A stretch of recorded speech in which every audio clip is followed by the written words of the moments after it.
Hey guys, alright, today we are here with SamONella Academy, good old SamONella. This time we're going to listen to his theory about the Neanderthals. So the Neanderthals, most likely, from my understanding of the history of them, is that they were interbred with Homo sapiens, us. Because if you're a European, I think you have Neanderthal ancestry. I think that's the case. If you have any European in you, you are part Neanderthal. I think that's how it goes. Like they interbred with the Homo sapiens from Africa, or well, the Homo sapiens that came up from Africa or whatever. But also Neanderthals. I think I heard a theory one time that maybe there was a disease that wrecked the Neanderthals, and also the climate, maybe climate change too, killed their way of life. I don't know. Let's go ahead and hear SamONella's theory. This crazy motherfucker might even convince me. I don't know. If he convinces me, that's a very sad thing.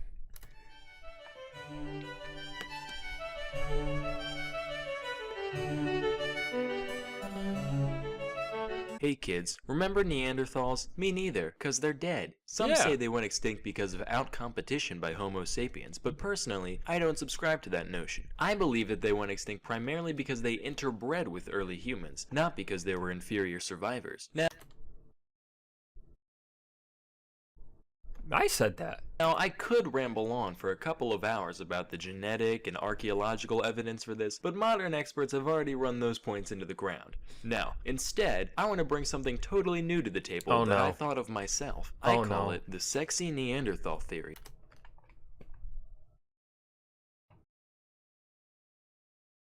No.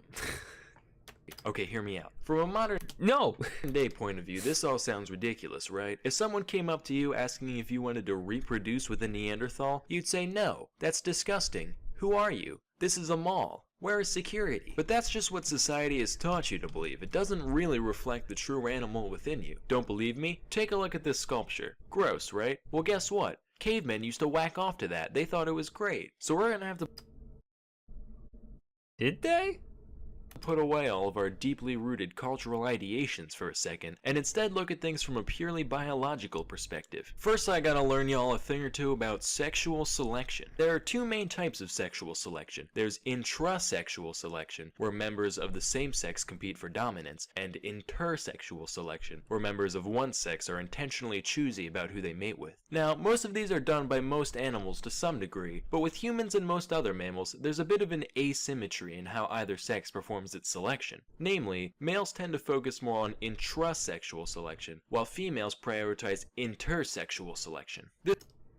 Yeah, that's right. This isn't just me stereotyping, I swear. There's actually an evolutionary reason for this. See, whereas males barely invest anything at all into mating in the absence of monogamous culture, childbearing is a huge deal to females, using up a lot of resources. So it only makes sense that males would want to be more promiscuous and females more selective. So to recap, The Bachelorette, that's an accurate portrayal of our most basic instincts. On the other hand, if The Bachelor were to be done with a bunch of cavemen, there wouldn't be this season-long show. Just a 5-hour special where The Bachelor bangs every contestant at once, which, in all fairness, would still be higher quality entertainment than the show we have now. Anyway, what's all this got to do with Neanderthals, you ask? Well, it just so happens the male Neanderthals' morphology makes it so that they would be able to outman the male Homo sapiens, both intrasexually and intersexually. For one, their thick bones and heavy joints suggest that they had way more muscle mass than humans of the day, putting them at a huge advantage both in asserting dominance and in appearing attractive. Secondly, their facial features exaggerate all the characteristics that makes a face appear male in humans, with square, well-defined jaws and heavy brow lines, further increase...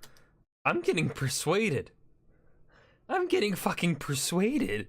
What the fuck? Increasing their appeal to human females. Broad shoulders, that's hot. Also, their large chest cavities and broad nasal passages would make it so that their vocalizations would be much louder than humans, adding still to their intimidation factor. So basically, when the male Neanderthals strut into a human village, they'd be guaranteed Casanovae, ensuring that they would interbreed. But what about the Neanderthal females, you ask? If the men are more manly by default, surely the women would conversely be more man-ish. One would think that this homeless womanliness would counteract the reproductive success of their male counterparts. But this is where that whole sexual asymmetry thing comes in, because whereas the human females would be selective towards the Neanderthals, the males don't really care. They're gonna take what they can get. Their women already waltzed off with those jabronis, they're lonely, what's a guy gotta lose? So in the end, when a population of humans meets a population of Neanderthals, there'd actually be an increased chance of genetic admixture, thereby making extinction through interbreeding seem like a much more plausible outcome for the Neanderthals. If the Nobel Committee is watching, I'd like my prize sent to this address.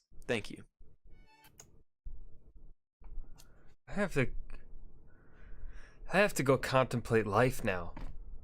SamONella convinced me and I'm agreeing with him.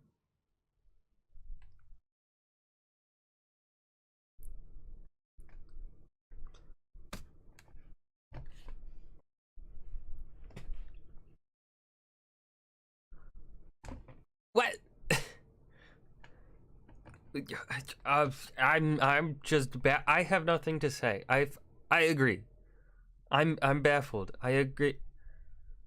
I agree with SamONella. Yeah. Well, you guys enjoyed this video?